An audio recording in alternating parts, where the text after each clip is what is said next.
Movie की शुरुआत में गेहूं के खेत की तरफ एक तेज रोशनी बढ़ी चली जा रही होती है। ऐसा लगता है कि आसमान से बिजली गिरी हो। अगली सुबह इस खेत के मालिक को दिखाया जाता है, जो अपने तीनों बेटों को दिखाता है कि रात को किसी ने उनकी फसल को कुचल दिया है। इसीलिए वो अपने सबसे छोटे बेटे, जिसका नाम जॉन है, जिसे सब बेवकूफ़ समझते हैं, रात को खेत पर पहरा देने के लिए कहता है। और जब वो रात को खेत पर पहरा दे रहा होता है, तभी वो देखता है कि उसके पीछे एक सफ़ेद, बहुत ऊंचा और लंबा घोड़ा है, जिसे देखकर वो पूरी तरह से हैरान हो जाता है और वो उस घोड़े को पकड़ने के लिए उसके ऊपर रस्सी का फंदा फेंकता है। लेकिन घोड़ा भागना शुरू कर देता है, जिस वजह से जॉन भी घोड़े के पीछे रस्सी को पकड़कर घसीटता हुआ आगे बढ़ता है। अगले ही पल वो घोड़ा एक दलदल में गिर जाता है। ये देखकर जॉन को बहुत दुख होता है, इसलिए वो घोड़े की रस्सी को एक मिडव्हील के साथ बांधकर उसे दलदल से बाहर निकालता है। बाहर आने के बाद घोड़ा बहुत ज़्यादा दुखी है, इसलिए जॉन फैसला करता है कि वो उसे आज़ाद कर देगा। पर आज़ाद करने से पहले वो उससे वादा लेता है कि आज के बाद वो उसके खेत में नहीं आएगी। दरअसल ये एक मेर है, यानी फीमेल घोड़ी। और अब वो वहाँ से निकल जाती है। अगली सुबह जॉन जब अस्तबल में जाता है तो वो देखता है कि वहाँ पर दो बहुत ही सुंदर घोड़े बंधे हुए हैं। यहाँ पर एक छोटा घोड़ा भी होता है, जो उस मेर का बेटा है, जिसे रात को जॉन ने बचाया था। वो जॉन को बताता है कि मेरी माँ तुमसे बहुत खुश है, इसलिए उन्होंने तुम्हारे लिए एक गिफ्ट भेजा है। अब जॉन देखता है कि उसके पिता अस्तबल की तरफ आ रहे होते हैं और वो नहीं चाहता है कि उन्हें इन घोड़ों का पता चले, इसीलिए वो अपने पिता को बाहर से ही वापस भेज देता है। इसके बाद एक बार फिर से वो इस छोटे घोड़े के पास आता है, जिसका नाम फॉल है। वो फॉल के ऊपर बैठता है और उसे भागने के लिए कहता है। और जब फॉल भागता है तो पूरी तरह से हैरान हो जाता है, क्योंकि फॉल की स्पीड बिजली से भी ज़्यादा तेज होती है। इसके बाद फॉल उन दोनों घोड़ों को भी यहाँ पर बुला लेता है, जो अस्तबल में हैं।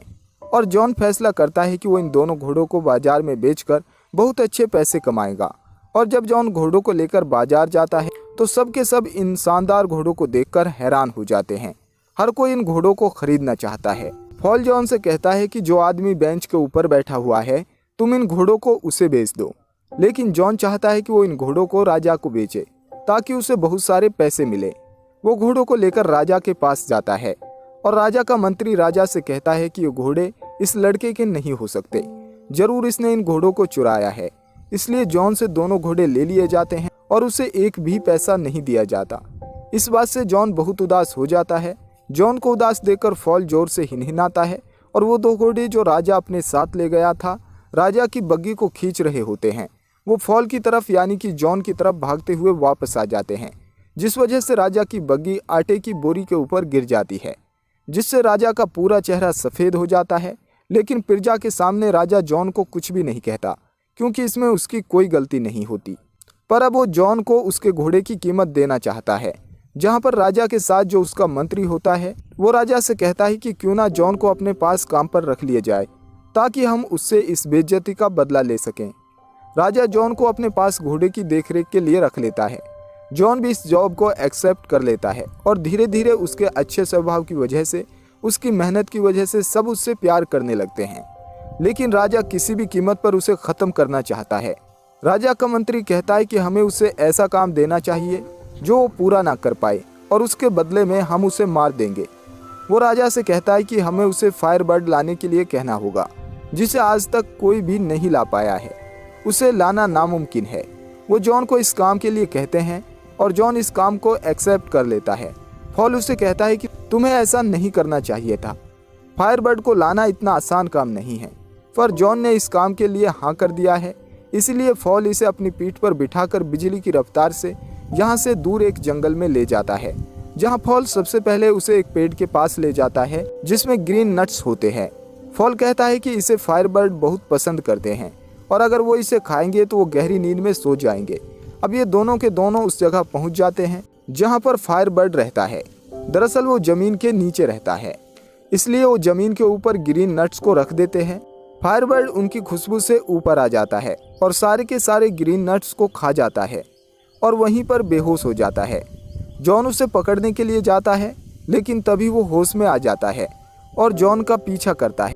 पर इससे पहले कि वो जॉन का खात्मा करता, जॉन के पास जो आखिरी ग्रीन नट्स होते हैं वो उसकी तरफ फेंकता है, जिसे खाने के बाद फायरबर्ड बेहोश हो जाता है। जब सुबह उसे होश आता है तो वो देखता है कि जॉन ने उसे जंजीरों में जकड़ा हुआ है। फायरबर्ड की आंखों में आंसू आ जाते हैं। ये देखकर जॉन को उस पर दया आ जाती है और वो उसे आज़ाद कर देता है। फायरबर्ड यहाँ से उड़ जाता है और एक पंख यहाँ पर जॉन के लिए छोड़ जाता है। इसके बाद जॉन वापस अपने राज्य आ जाता है, जहाँ पर वो राजा को और पूरी प्रजा को ये कहानी सुनाता है। पर राजा उसकी बात पर विश्वास नहीं करना चाहता। हालांकि वो राजा को फायरबर्ड का पंख भी दिखाता है, लेकिन इस वक्त वो आग की तरह नहीं जल रहा होता। इसलिए राजा कहता है कि इसे मौत की सज़ा मिलेगी। और इससे पहले कि वो जॉन को मारते, यहाँ पर फायरबर्ड आ जाता है, जिसे देखकर सबको यकीन हो जाता है कि जॉन जो कुछ कह रहा था वो सब कुछ सच था। और अब राजा उसे मौत की सज़ा नहीं दे सकता, क्योंकि उसके पास कोई भी वजह नहीं है। लेकिन अब राजा को लगता है कि उसकी अब और भी ज़्यादा इंसल्ट हो गई है, इसलिए वो किसी भी कीमत पर जॉन को मारना चाहता है। राजा का मंत्री राजा को एक बार फिर से सलाह देता है कि वो राजा से कहता है कि हमें जॉन को बर्फीले माउंटेन की राजकुमारी को लाने के लिए भेजना चाहिए। वो किसी भी कीमत पर उसे नहीं ला पाएगा और तब हम उसे मार देंगे, और अगर वो उसे ले भी आया तो आप उसे शादी कर लेना। राजा को अपने मंत्री का ये आइडिया अच्छा लगता है और वो जॉन को ये काम देता है। जॉन उस बर्फीले माउंटेन के बाहर पहुंच जाता है, जहां पर एक बहुत ही मोटी परत का बर्फीला दरवाज़ा होता है, जिसे कैसे खोलना है ये इन दोनों को नहीं पता होता। और तभी यहाँ पर फायरबर्ड का पंख आता है, जो उस बर्फीले दरवाजे के अंदर चला जाता है और सारी बर्फ़ पिघल जाती है। यहाँ पर बहुत सारा पानी आता है, जिसमें फॉल बह जाता है। जॉन किले के अंदर चला जाता है, लेकिन उसे नहीं पता कि यहाँ पर राजकुमारी कौन है, क्योंकि यहाँ पर बहुत सारी लड़कियाँ सोई होती हैं। और तभी फायरबर्ड का पंख एक लड़की के पास जाता है। वो लड़की उठ जाती है और जॉन समझ जाता है कि यही वो राजकुमारी है। जॉन उससे कहता है कि हमारे राजा आपसे शादी करना चाहते हैं, और राजकुमारी कहती है कि अब असली हीरोज़ नहीं बचे, इसलिए मैं शादी नहीं करना चाहती। अगर तुम्हारे राजा खुद बहादुर होते, एक हीरो होते, तो वो खुद मुझे यहाँ पर लेने के लिए आते। और इसके बाद वो चट्टान से नीचे कूद जाती है। जॉन अपनी जान की परवाह किए बगैर इसके पीछे कूद जाता है, और इससे पहले कि ये ज़मीन से टकराते, फॉल उड़ता हुआ आता है और इन दोनों को बचा लेता है। अब रात को ये दोनों जंगल में सो रहे होते हैं, और अब कहीं ना कहीं राजकुमारी और जॉन दिल ही दिल में एक दूसरे को पसंद करते हैं। अगली सुबह जॉन राजकुमार को लेकर राजमहल आता है, जहाँ पर राजा उसे देखकर बहुत गुस्सा होते हैं, क्योंकि वो एक बार फिर से बच गया होता है, लेकिन ना चाहते हुए भी उन्हें उसे तरक्की देना पड़ती है। अब राजा राजकुमारी से कहता है कि मैं तुमसे शादी करना चाहता हूँ। राजकुमारी कहती है कि मैं तब तक तुमसे शादी नहीं कर सकती जब तक आप मेरी दादी की खोई हुई अंगूठी वापस ना लाओ, जो मुझसे एक ओशियन में गिर गई थी। राजा बहुत ही कंफ्यूज हो जाता है, और तभी वहाँ पर जॉन आता है और वो ये काम भी जॉन को दे देता है। जॉन को नहीं पता होता कि वो अंगूठी कहाँ से लाएगा। फॉल को भी इस बारे में कुछ नहीं पता होता, इसलिए वो अपनी मदर की हेल्प लेता है, और उसकी मदर बताती है कि समुद्र के बीचों बीच व्हेल मछली के पेट में वो अंगूठी है, तुम्हें समुद्र के बीचों बीच जाना होगा।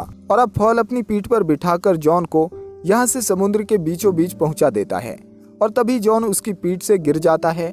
और जब वो पानी के तल पर पहुँचता है तो देखता है कि वहाँ पर बहुत मोटी मोटी जंजीरें हैं, जिसमें वो व्हेल मछली फंसी हुई है। वो उस व्हेल मछली से पूछते हैं कि तुम्हें किसने जंजीरों में बांधा है।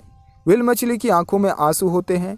वो कहती है कि मैंने कुछ शिप्स को निगल लिया था, इसके बाद यहाँ जो सोल्जर्स थे उन्होंने मुझे जंजीरों से बांध दिया, लेकिन अब मैं अपनी गलती को सुधारना चाहती हूँ।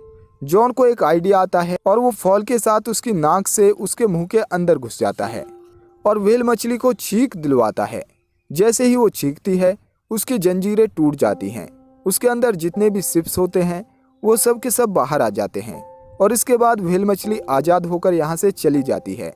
और अगले ही पल एक केकड़ा आता है, जिसके पास राजकुमारी की वो अंगूठी होती है, जिसे लेने के लिए जॉन यहाँ पर आया था। वो केकड़ा बताता है कि व्हेल मछली हर किसी के दिल की बात को जान लेती है, और उसने तुम्हारे लिए ये तोहफा भेजा है।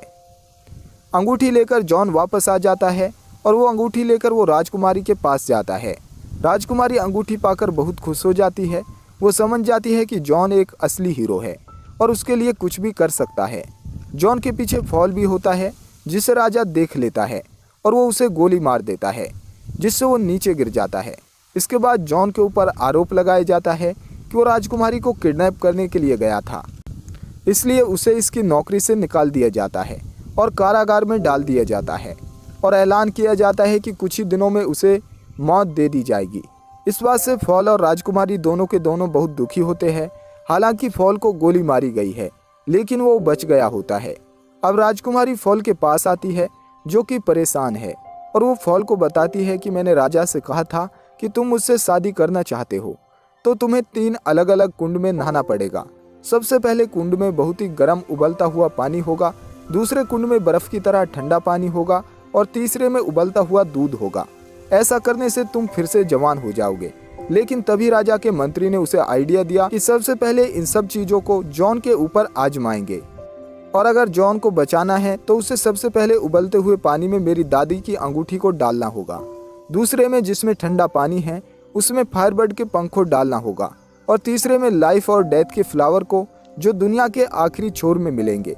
और अब फॉल उस फ्लावर को लेने के लिए यहाँ से उड़ जाता है और अपनी बिजली की रफ्तार से दुनिया के आखिरी छोर पर पहुँच जाता है। यहाँ पर उसे लाइफ और डेथ का वो फ्लावर मिल जाता है, लेकिन उसे पता चलता है कि जो भी इसे तोड़ेगा उसकी मौत हो जाएगी। वो इस बात की परवाह नहीं करता और फ्लावर को तोड़ देता है। वहीं राज्य में दिखाया जाता है कि जहाँ पर 3 बड़े बड़े कुंड लाए जाते हैं, जिसमें सबसे पहले कुंड में उबलता हुआ पानी होता है, दूसरे में बर्फीला पानी और तीसरे में उबलता हुआ दूध होता है। राजा सबके सामने जॉन को पेश करता है और कहता है कि अगर वो इस इम्तिहान से पास हो गया तो उसे आज़ाद कर दिया जाएगा। अब उसे पहले कुंड में धकेल दिया जाता है जिसमें उबलता हुआ पानी होता है और तभी राजकुमारी अपनी दादी की अंगूठी उसमें डाल देती है, जिससे जॉन उस कुंड से बचकर दूसरे कुंड में जा गिरता है जिसमें बहुत ठंडा बर्फीला पानी होता है। और जब ये फायरबर्ड देखता है जिसे राजा ने ऊपर बांध कर रखा है तो वो जोर जोर से चिल्लाता है, क्योंकि वो जॉन से प्यार करता है, क्योंकि वो जानता है कि जॉन एक रहमदिल इंसान है। जॉन ने उसकी जान बचाई थी और फायरबर्ड की आवाज़ से उसका पंख, जिसे एक बॉक्स के अंदर बंद कर रखा था, वो उड़कर उस कुंड के अंदर आ जाता है, जिससे एक बार फिर से जॉन की जान बच जाती है और वो तीसरे कुंड में गिर जाता है जिसमें उबलता हुआ दूध है। अब काफ़ी देर तक जॉन उसी कुंड के अंदर रहता है। सबको लगता है कि जॉन मर गया है। पूरी प्रजा बहुत दुखी हो जाती है क्योंकि सबके सब जॉन से बहुत प्यार करते हैं। पर अब यहाँ पर फॉल आ जाता है जो लाइफ और डेथ के फ्लावर को उसमें गिरा देता है और अगले ही पल जॉन उस दूध के उबलते हुए कुंड से एक राजकुमार की तरह बाहर निकलता है, जिसे देखकर पूरी प्रजा खुश हो जाती है। राजा लेकिन अंदर ही अंदर बहुत ज़्यादा जेलिस होता है और वो भी राजकुमार की तरह जवान होना चाहता है, इसलिए वो उबलते हुए पानी के कुंड के अंदर कूद जाता है और अगले ही पल वो एक बबल के अंदर कैद होकर बाहर निकलता है जो राजा को अपने साथ यहाँ से दूर ले जाता है। ये देखकर पूरी प्रजा बहुत खुश हो जाती है क्योंकि राजा को कोई भी पसंद नहीं करता और अब जॉन को यहाँ का राजा बना दिया जाता है। राजकुमारी और जॉन शादी कर लेते हैं। वहीं फॉल को लगता है कि वो मरने वाला है क्योंकि उसने फूल को तोड़ा था। अब राजकुमारी उसे बताती है कि तुम नहीं मरोगे, ये सिर्फ एक इम्तिहान था जिसमें तुम पास हो गए हो। और हमारी मूवी यहीं पर एक हैप्पी एंडिंग के साथ पूरी हो जाती है।